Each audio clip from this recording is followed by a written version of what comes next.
Filho. Você tá bem? Tô bem. Tá bem, papai. Tá. Deixa eu tirar o gesso aqui. Eu vou colocar água e vou colocar de novo. Tudo bem. Tá. Eu vou comer. Ai, essa carne podre. É de zumbi, papai? Sim, é de zumbi. Eu fui pegar comida aqui, ó. Toma aqui um pouco. Obrigado. E aí eu dei de cara com zumbi. Eu vou deixar no baú, não tem lixo não. Tá bom, vamos pra casa. Vamos, eu vou com você. Eu vou... Antes eu vou no banheiro. Eu vou com você. Ai! Zumbi! Ai, tem dois! Corre, filho! Não, eu vou te ajudar. Não, filho, não faz isso. Filho, não, você não tem arma. Ai, desculpa, filho, eu achei que era um zumbi, calma. Que bom que foi com espada de brinquedo. Toma aqui essa espada. Uma aranha! Meu Deus. Uma aranha? Tá. Gigante. Meu Deus. Mudada. Volta. Vai. Entra em casa rápido. Esse apocalipse também não tem só zumbis. Tá bom, vai. No quarto. Tá, fica no seu quarto, tá. Papai, minha espada. Essa espada? Uhum. Tá, pera, cadê você? Tá aqui atrás. Aqui.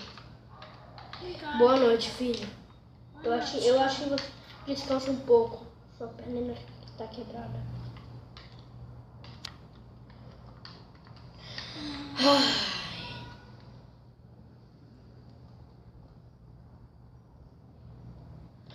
Ai, bom dia.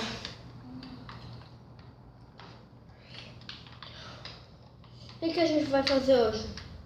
Não sei. Vamos procurar comida? Toma um café aqui. Toma um café. Não, já tenho comida aqui. Eu lembro. Tá. Tá bom. Eu tô com fome também. Pronto. Vamos dar uma passeadinha? Vamos. Ai, você se queimou? Cadê? Deixa eu ver sua mão. Ai, tá doendo muito. Volta, filho. Volta. Ai, meu Deus. É no hospital ou em casa? Em casa, vai. Isso pode se curar. Eu só vou no hospital pegar um anestésico aqui, deve servir.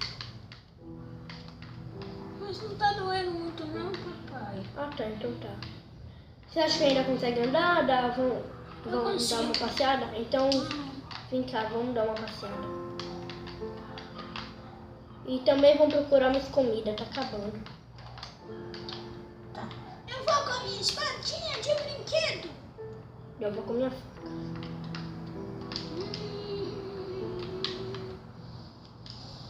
Não tem ninguém.